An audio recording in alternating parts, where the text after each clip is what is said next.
Naam, Bwana Yesu asifiwe sana. Mtu wa Mungu unanifuatilia kutoka mahali popote, nimekuja studio hapa kwenye madhabahu ya Sauti ya Ukombozi kwa watu wote. Popote pale ambapo unakuwa unatupata, unaweza kutuandikia ujumbe hapo chini. Na siku ya leo nataka tuzungumze neno la Mungu tena, na nitakuwa ninazungumzia ushindi dhidi ya roho ya utasa. Ushindi dhidi ya roho ya utasa. Na utasa ni hali ya mtu kuto kuzaa. Kwa maneno mengine, utasa ni roho ambayo inamsababisha mtu asiongezeke, abaki pale pale. Sasa leo nitazungumzia kidogo kwa undani kidogo kuhusiana na roho ya utasa. Kuna watu ambao wana matatizo ya kutokuzaa. Kuna watu ambao wana matatizo ya kutokuongezeka, na hawajui kwamba kuna roho kamili ambayo inasababisha wasiongezeke au wasizae. Sasa tukisoma kwenye kitabu cha Mwanzo wa Biblia, Mwanzo sura ya kwanza na ule mstari wa 27. Mwanzo sura ya kwanza mstari wa 27. Ninaamini unanipata vizuri. Popote ulipo, tuandikie ujumbe hapo chini kama unatupata vizuri. Mstari wa 27, Biblia inasema, Mwanzo 1:27.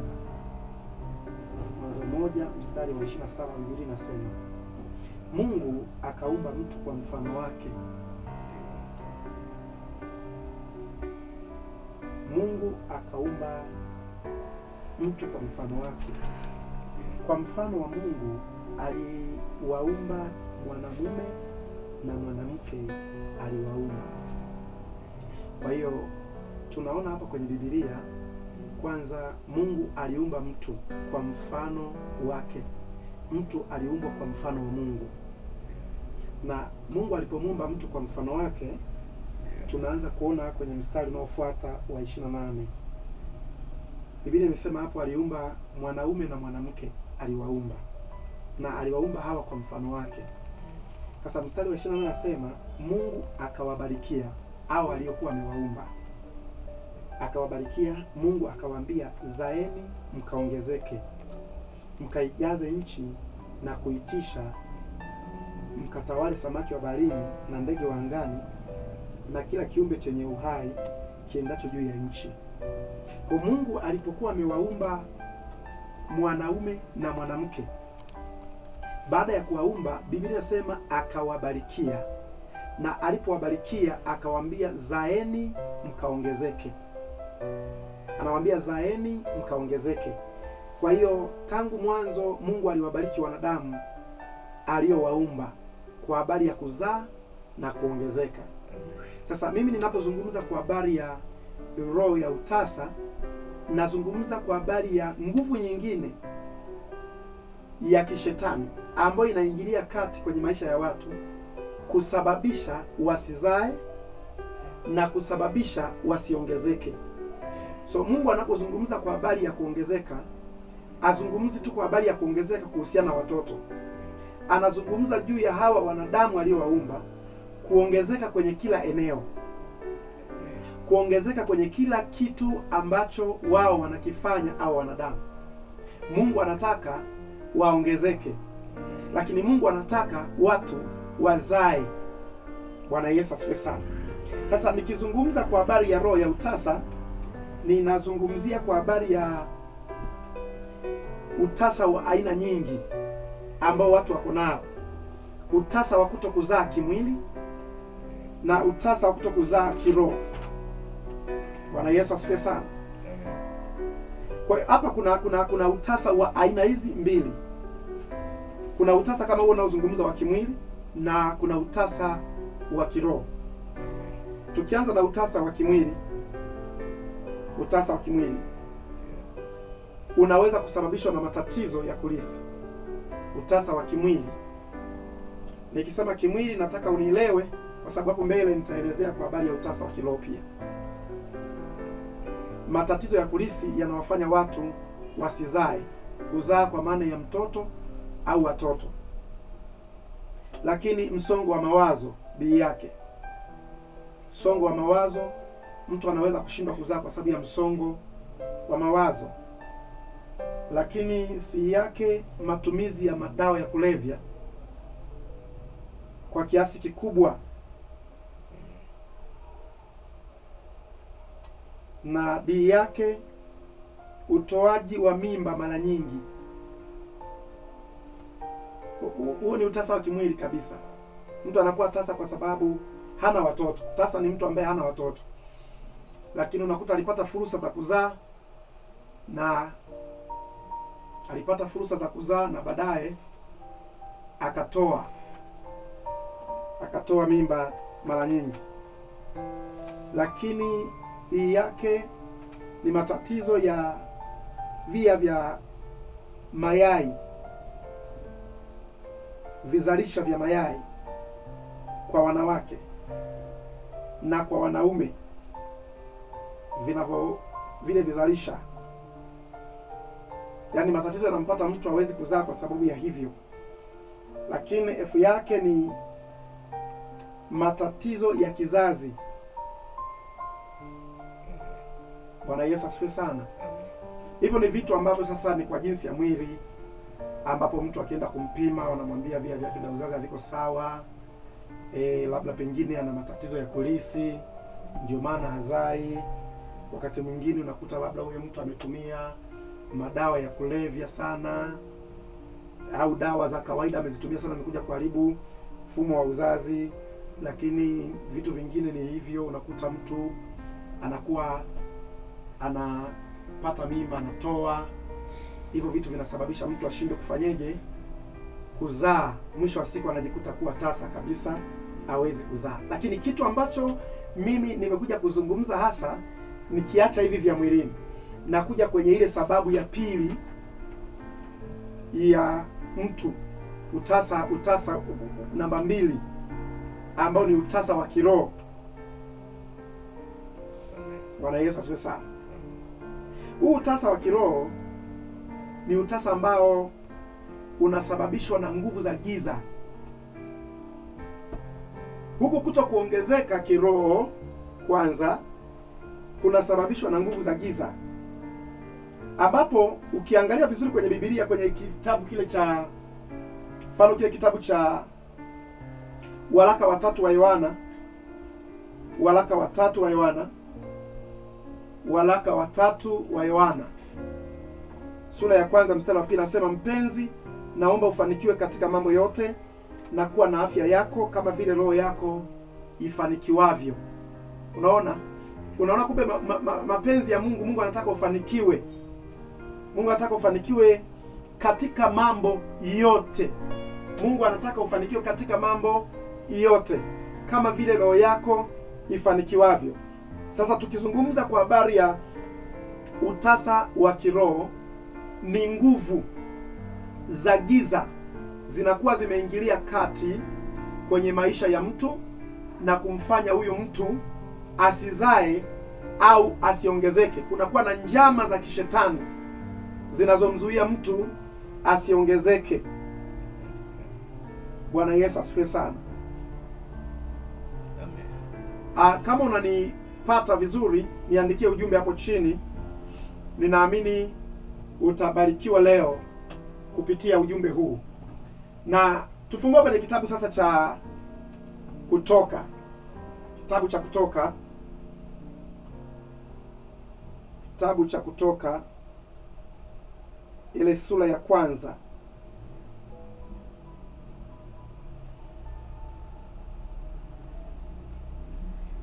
Kutoka sura ya 1 mstari wa 8, Biblia inasema, basi akainuka mfalme mpya katika Misri asiyemjua Yusufu.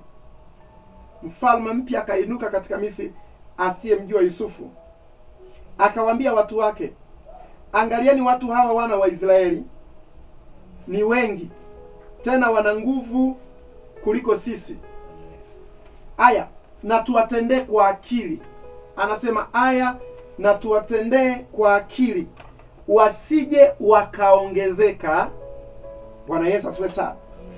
Huyu ni Farao, na tunapokuwa tunamsoma Farao kwenye Biblia hapa, huyu anakuwa amesimama mbadala wa shetani, anakuwa anasimama akimwakilisha shetani. Bwana Yesu asifiwe sana. Sasa huyu ameinuka kwenye huo utawala. Alikuwepo Farao wa kwanza, maanake Farao huyo kipindi chake kapita, akaja Farao mpya. Sasa Farao huyu Biblia inasema asiyemjua Yusufu, akawaambia watu wake kwamba muangalie hawa wana wa Israeli wanazidi kuwa wengi, tuwatendee kwa akili.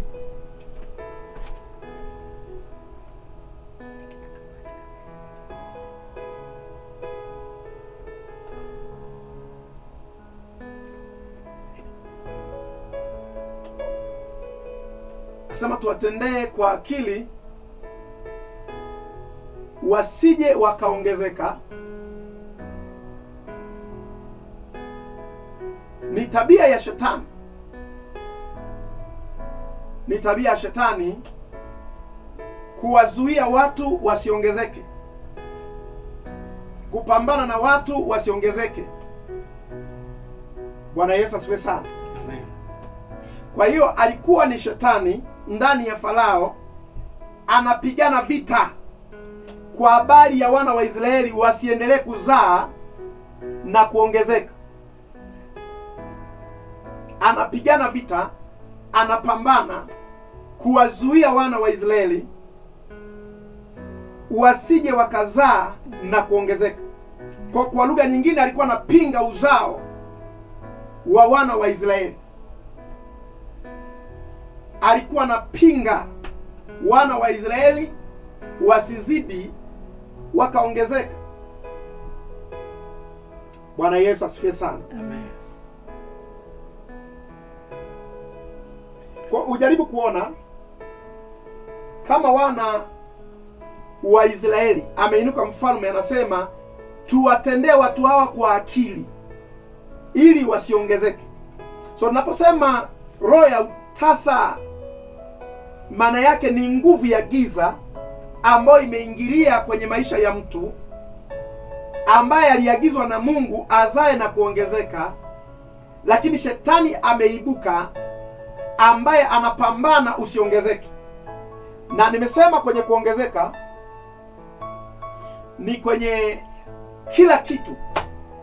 Leo hii upo mtu ambaye unapambana kwenye maisha yako, lakini hakuna hatua yoyote ambayo inaonekana. Na wakati mwingine hatua ikionekana, linatokea jambo fulani ambalo linasababisha urudi nyuma, uwe chini.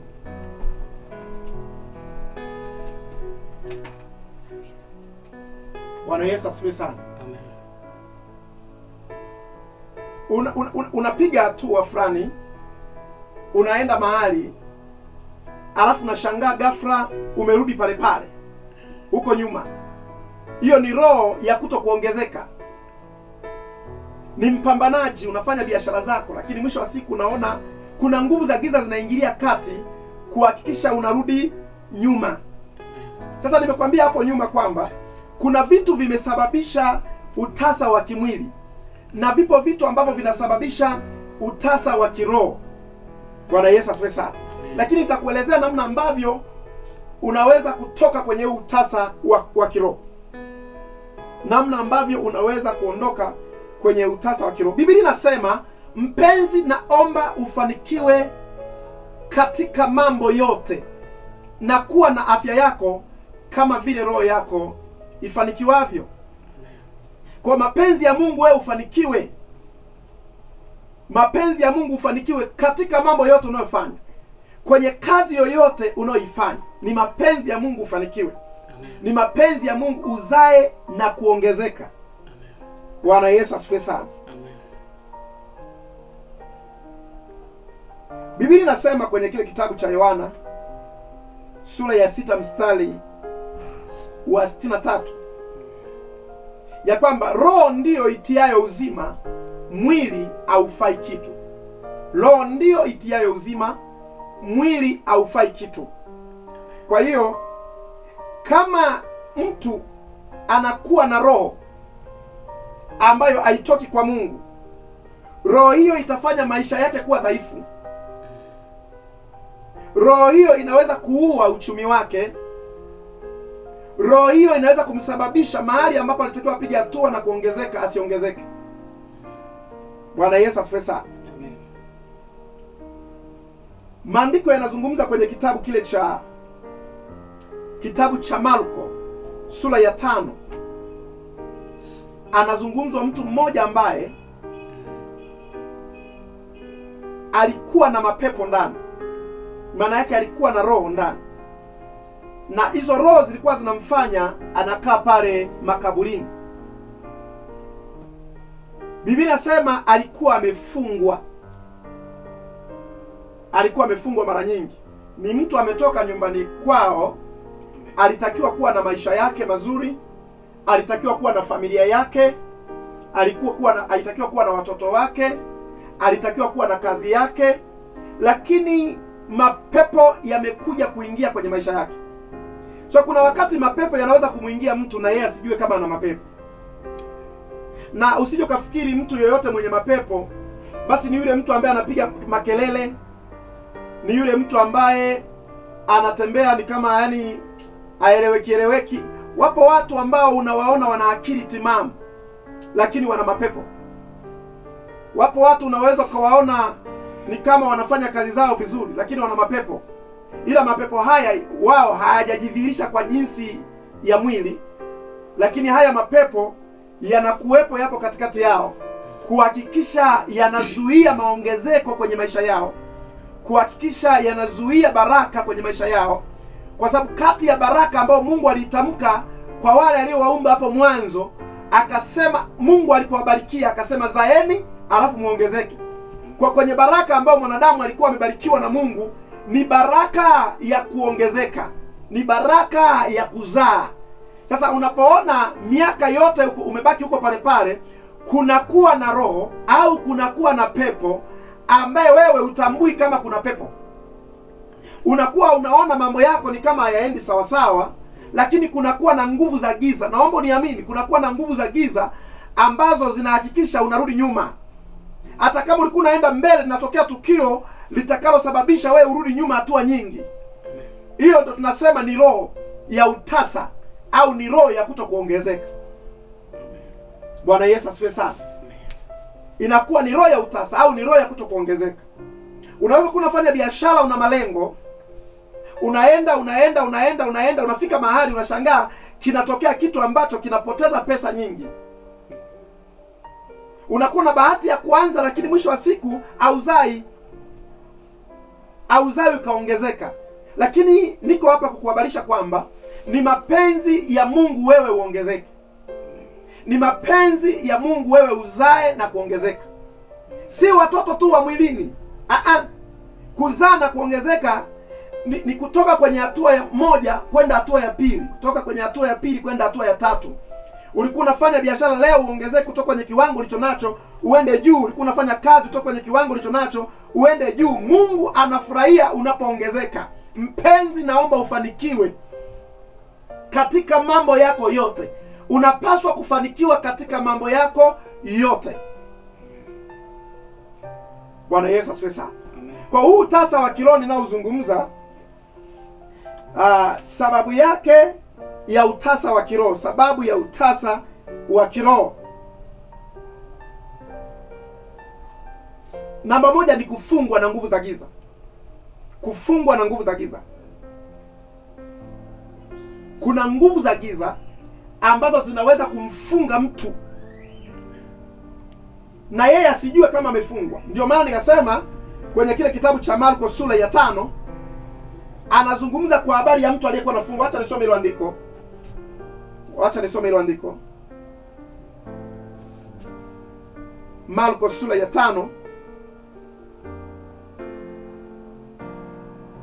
Marko sura ya 5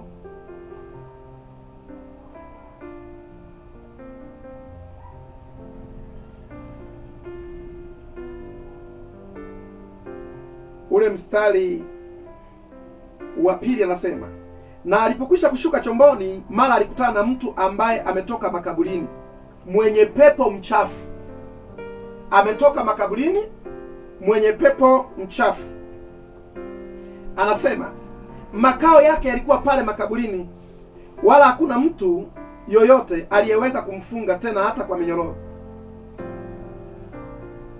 kwa sababu alikuwa amefungwa mara nyingi kwa pingu na minyororo, akakatakata na kuzivunjavunja zile pingu, wala hakuna mtu aliyekuwa na nguvu za kumshinda. Huyu ni mtu aliyekuwa ana pepo mchafu, ana pepo wachafu, amefungwa. Biblia inasema makao yake yalikuwa pale makaburini. Hebu jaribu kuwaza mwenyewe. Hakuna mtu ambaye ameumbwa na Mungu makao yake yawe makaburini, lakini huyu bwana makao yake yalikuwa pale makaburini. Biblia inasema makao yake yalikuwa pale makaburini. Ina maana ndugu zake wamejaribu kumsaidia kwa namna yoyote ya jinsi ya mwili, imeshindikana.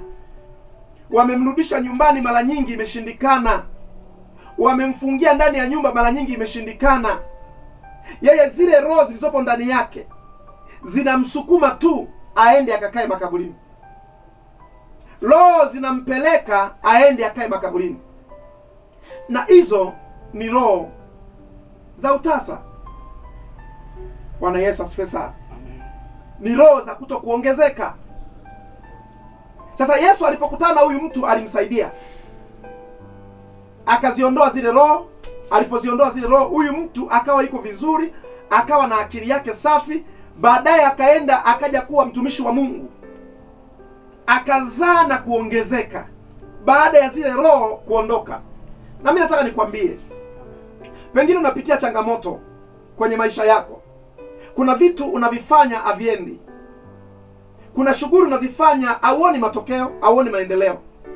Wakati mwingine unaweza unalipwa mshahara vizuri, lakini hauoni maendeleo yoyote ambayo yanafanyika juu ya wewe. Nataka nikwambie, kuna nguvu nyingine ya giza nyuma yako, ambao wakati mwingine unaona kama umeshika pesa, kumbe pesa hizo zinatumika kwa namna ya giza pasipo wewe kujua. Niko hapa kukwambia leo tutaomba, na tutakapokuwa tunaomba, yule ambaye ulikuwa upigi hatua kuongezeka, utaongezeka. Yule ambaye ulikuwa hausogei kwenye maisha yako, utasogea tena. Kwa sababu ya kwanza ya roho ya utasa ni kufungwa na nguvu za giza. Watu wamefungwa na nguvu za giza. Bwana Yesu asifiwe sana. Watu wamefungwa na nguvu za giza. Watu wamerogwa na hawajui kuwa wamerogwa. Yaani watu wamerogwa alafu hawajui kuwa wamerogwa. Haleluya. Amen. Mtu ana matatizo na hajui kabisa kuna roho zimetumwa kwenye maisha yake. Kuna roho zinazomtesa kwenye maisha yake. Haleluya. Bwana Yesu asifiwe sana. Wapo ambao wapendi wewe uongezeke. Wapo ambao wanachukia kuongezeka kwa maisha yako. Wapo ambao hawafurahii kuongezeka kwa maisha yako. Sasa wao wanafanya kazi pamoja na shetani. Unaposikia mtu anaenda kumloga mtu mwingine ili kwamba asifanikiwe, maana yake ni kwamba huyu ni mfanyakazi pamoja na shetani. Anatenda kazi pamoja na shetani. Kwa unakuta maisha yako yamekuwa duni, hakuna kuongezeka, hakuna kuzaa. Ni kwa sababu hiyo ya nguvu za giza ambazo ni roho kamili ziko kwenye maisha ya mtu. Tukiacha zile sababu za mwili ambazo nimezizungumzia, lakini sababu zingine ni kurogwa, kufungwa na nguvu za giza. Huyu mtu amefungwa na nguvu za giza, asizae wala asiongezeke. Kwa anafanya biashara aongezeke, analima aongezeke, anabidii kwenye mambo yake lakini aongezeke, kwa sababu kuna roho. Kuna mtu ana mpango wa kishetani anayesema tumtendee huyu mtu kwa akili asije akaongezeka. Bwana Yesu asifiwe sana. Sasa kwenye ulimwengu wa roho kunakuwa na mapepo yanakaa kwenye familia za watu, kunakuwa na mapepo yanakaa kwenye maisha ya watu, na watu hawajui kuwa wana mapepo, lakini wanakuwa na mapepo. Anapambana, utatumia dawa za kienyeji, unafanyeje, lakini wapi kuzaa? Hakuna kuzaa. Hii ni kwa sababu hawajatambua nyuma ya tatizo walilonalo kuna roho inaitwa roho ya utasa. Kuna roho inaitwa roho ya kutokuongezeka. Sasa nilikwambia tangu mwanzo kwamba kati ya vitu ambavyo Mungu ameniitia mimi kwenye uchungaji nilionao, kusudi ambalo Mungu ameniitia ni kuhakikisha watu wanakombolewa kutoka kwenye matatizo walionayo. Kama wewe unanifuatilia, nilizungumza hivyo. Sasa kama ni namna hiyo, maana yake upo uwezekano wewe unayenifuatilia, mahali ambapo ulikuwa unakwama huwezi kuongezeka, unaponisikiliza muda huu, kuna nguvu ya Mungu inatoka hapa kwenye hii madhabahu inakuja hapo ulipo. Kuna nguvu ya Mungu. Biblia inasema imani huja kwa kusikia. Sasa kaa hapo uendelee kunisikiliza. Kuna nguvu inatoka kwenye madhabahu hapa. Pengine umekuwa ni mtu wa kupata pesa alafu zinapotea, haufikii malengo yako. Hiyo ni tabia ya shetani hiyo. Pengine unakuwa na malengo mazuri na mipango mizuri, lakini mipango hiyo haifanikiwi. Hiyo ni tabia ya shetani hiyo, kuhakikisha wote wenye mipango mizuri